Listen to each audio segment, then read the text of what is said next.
नमस्कार, मी भाऊ तोरसेकर. तुम्ही बघत आहात प्रतिपक्ष. मित्रांनो, गेल्या 10 वर्षातल्या किंवा त्याच्या आधीच्या आणखीन एक 2009 पासून झालेल्या लोकसभेच्या, विधानसभेच्या कुठल्याही निवडणुका घेतल्या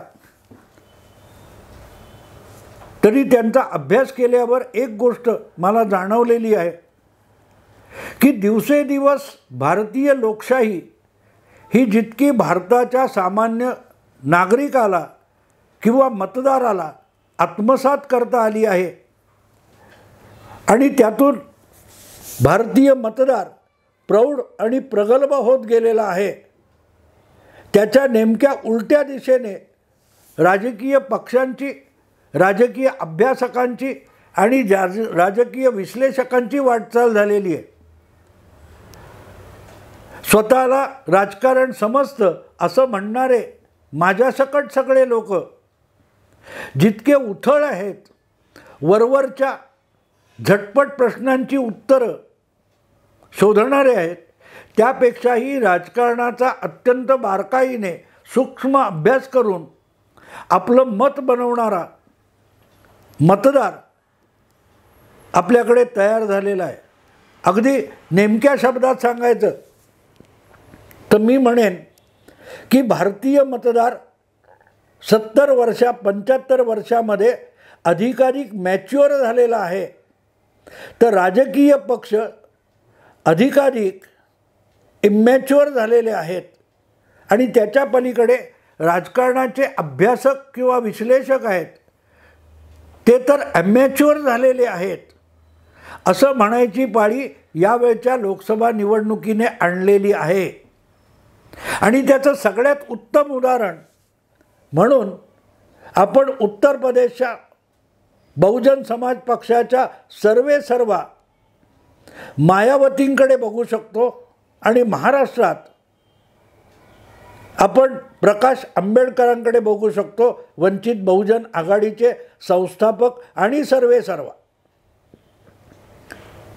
ताज्या झालेल्या लोकसभा निवडणुकीमध्ये महाराष्ट्र आणि उत्तर प्रदेश ही 2 मोठी राज्ये आहेत मित्रांनो.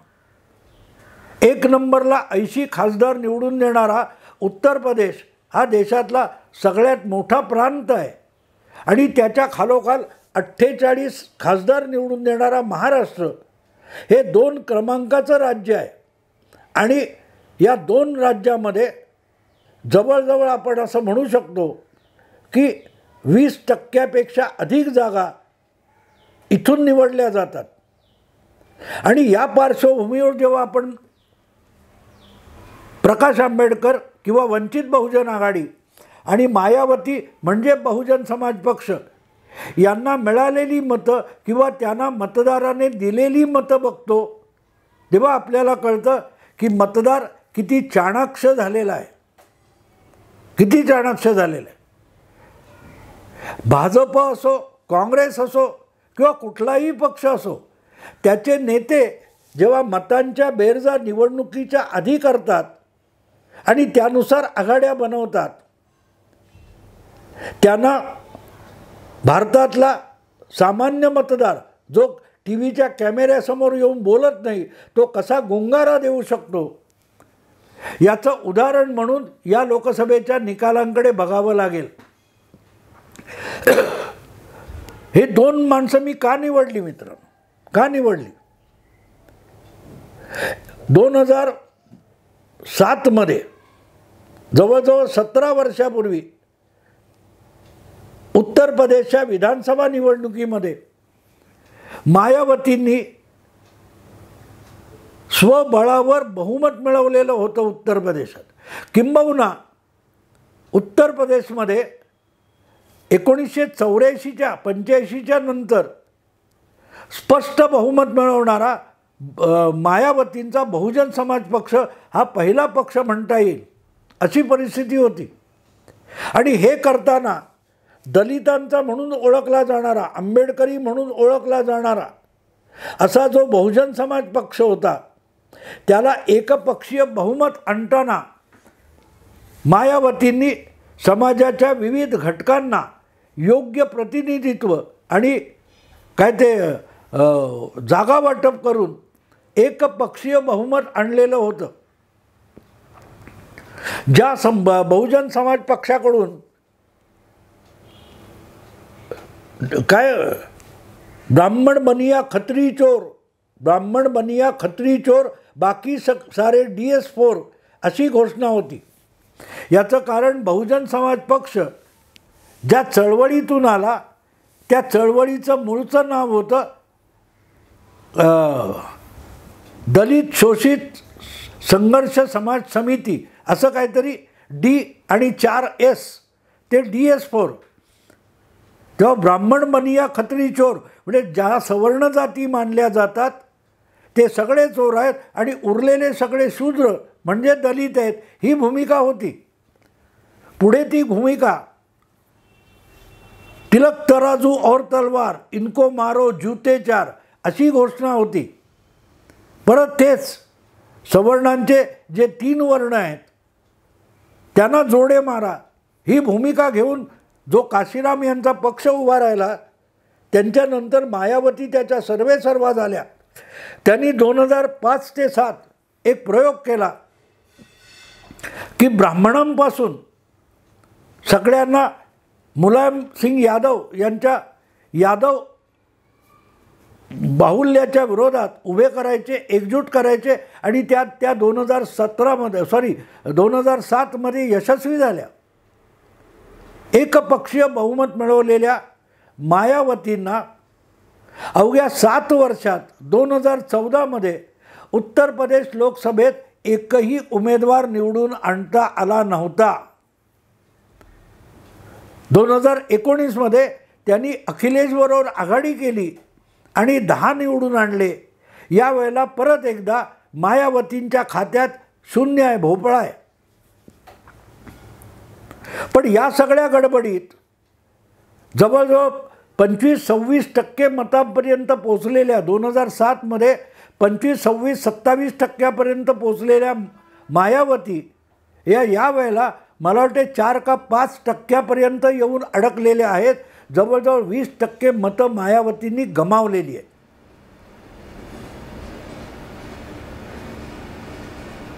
कुठच्या दलित असो, जाटव असो, कुठल्याही जातीची मतं ही आपली जागीरदारी आहे असं समजणाऱ्यांना मतदार चाणक्य होऊन कसा जमीन दाखवतो याचं हे उदाहरण आहे. कारण मायावती खुद्द जातव या दलित समाज घटकापैकी आहेत. आज त्यांच्याकडे त्यांचा संपूर्ण समाज उरलेला नाही याचं प्रात्यक्षिक किंवा प्रचिती म्हणून आपण ताज्या निकालाकडे बघू शकतो. मोठ्या प्रमाणावर हा दलित समाजसुद्धा उत्तर प्रदेशमध्ये अखिलेशकडे झुकला. काही प्रमाणात भाजपकडे झुकलेला होता, तो हळूहळू करत अखिलेशकडे झुकला, काँग्रेसकडे झुकला. याचंच प्रतिबिंब आपल्याला महाराष्ट्रात प्रकाश आंबेडकरांच्या बाबतीत बघता येतं.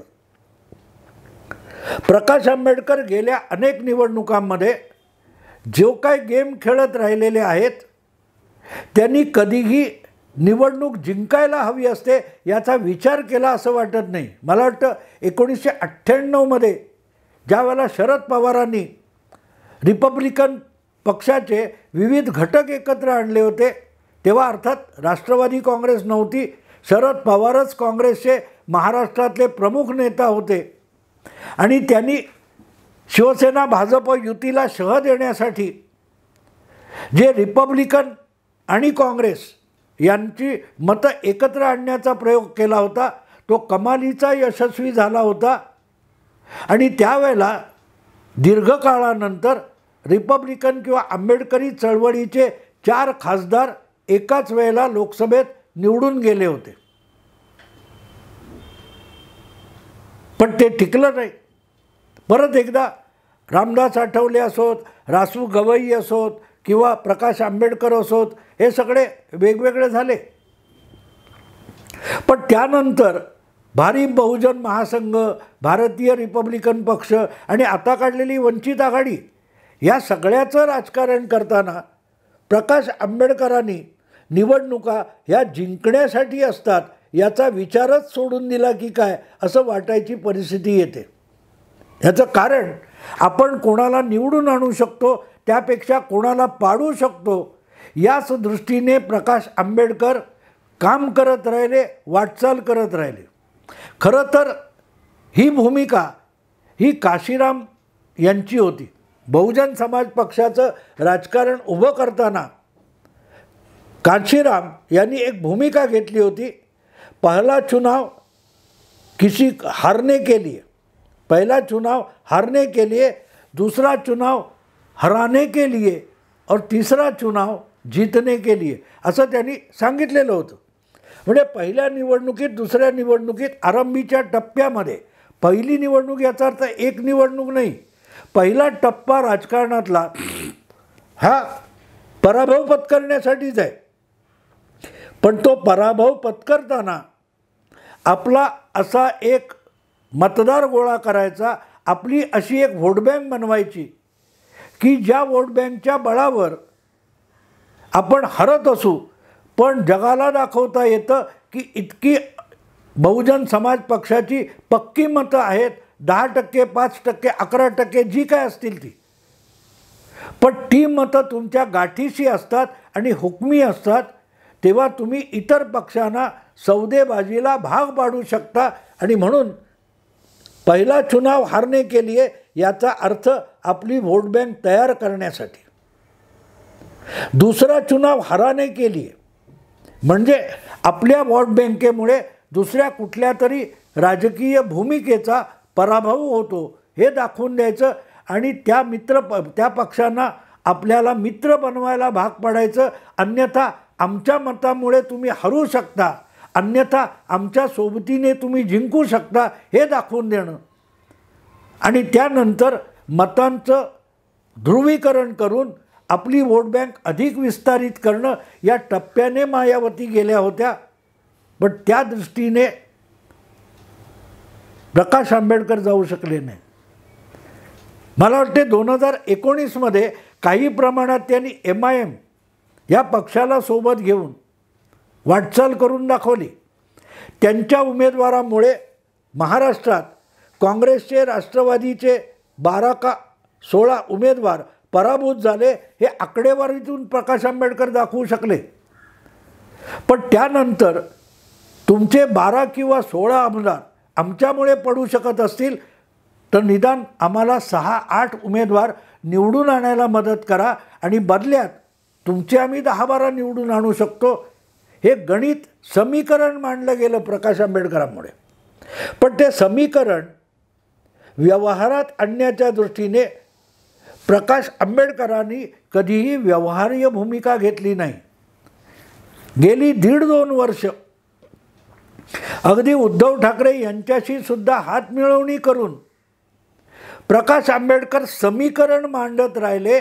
पण समीकरण सोडवायचं असतं याचं भान त्यांना राहिलं नाही. म्हणून एका बाजूला महाविकास आघाडीत वंचित बहुजन आघाडीला समाविष्ट करून घेण्याचे प्रयत्न चालू राहिले.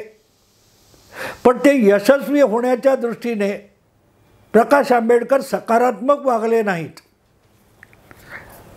आपण तुमचे उमेदवार पाडू शकतो ह्या धमक्या देण्या एक भाग असतो. पण त्या धमक्या दिल्यानंतर समोरचा माणूस सौदेबाजीला तयार असेल तर त्याच्याशी सौदासुद्धा करायला पाहिजे. अन्यथा त्याचं नुकसान मी करू शकतो या मस्तीत राहून आपलं नुकसान झालं तर परवा नाही असं म्हटल्यामुळे समोरचा माणूस सौदेबाजीला कंटाळतो आणि विटतो आणि तुमच्यामुळे आपल्याला राजकारणात काही लाभ राहिलेला नाही ही धारणा तुमच्या सवंगडी सहकार्यांमध्ये निर्माण झाली तर तेही तुम्हाला सोडून जाऊ शकतात. प्रकाश आंबेडकरांनी 2019च्या निवडणुकीमध्ये 12-16 जागी काँग्रेस राष्ट्रवादीला पराभूत करण्याची आपली क्षमता दाखवून दिली होती. पण ती दाखवून दिल्यामुळे तुम्हाला एकदम 8, 10, 15 जागी काँग्रेस किंवा राष्ट्रवादी सहभागी करून घेईल ही अपेक्षासुद्धा व्यवहार्य नव्हती. चुकीची होती आणि म्हणून गेल्या 6 महिन्यामध्ये वंचित बहुजन आघाडीला महाविकास आघाडीत समाविष्ट करून घेण्यासाठी ज्या ज्या काय वाटचाली झाल्या, जे काय प्रयत्न झाले, त्याला खुद्द प्रकाश आंबेडकर सुरुंग लावत होते. कधी काँग्रेसचं कौतुक करायचं, कधी राष्ट्रवादीचं कौतुक करायचं, कधी शिवसेनेचं कौतुक करायचं. हे सगळं करत असताना प्रकाश आंबेडकर हे महाविकास आघाडीला मदत करायला आलेले आहेत की महाविकास आघाडीमध्ये गोंधळ माजवून भाजपला लाभ मिळवून देण्यासाठी प्रकाश आंबेडकर ही सगळी खेळी करतायत, याविषयी एक साशंकता निर्माण झाली. आणि म्हणूनच प्रकाश आंबेडकरांचा मतदारसुद्धा संविधान धोक्यात म्हटल्यानंतर त्यांना सोडून भाजपला पाडण्यासाठी काँग्रेस आणि राष्ट्रवादी यांच्याबरोबर महाविकास आघाडीत निघून गेला. ही वस्तुस्थिती आहे. 2019च्या निवडणुकीपूर्वी प्रकाश आंबेडकरांची जी वंचित बहुजन आघाडी तयार झालेली होती, मी तिला एकदा किंचित आघाडी असं म्हटलं होतं. याचं कारण 2009 पासून काय ते तुमच्या महाराष्ट्र नवनिर्माण सेनेची जितकी मतं होती तेवढीसुद्धा मतांची टक्केवारी प्रकाश आंबेडकरांच्या पाठीशी नव्हती. म्हणून मनसेच्या तुलनेत वंचित बहुजन आघाडी किंवा प्रकाश आंबेडकरांचा गट हा किंचित आहे असं मी म्हणालेलो होतो. आणि तेच आजसुद्धा म्हणेन की 2019मध्ये कमावलं होतं ते प्रकाश आंबेडकरांनी गेल्या 6 महिन्यात नको तितकी वायफळ बडबड करून गमावलेलं आहे. किंचितवरून 6-7% मारलेली जी मजल होती ती प्रकाश आंबेडकरांनी परत किंचितपर्यंत मागे आणलेली आहे.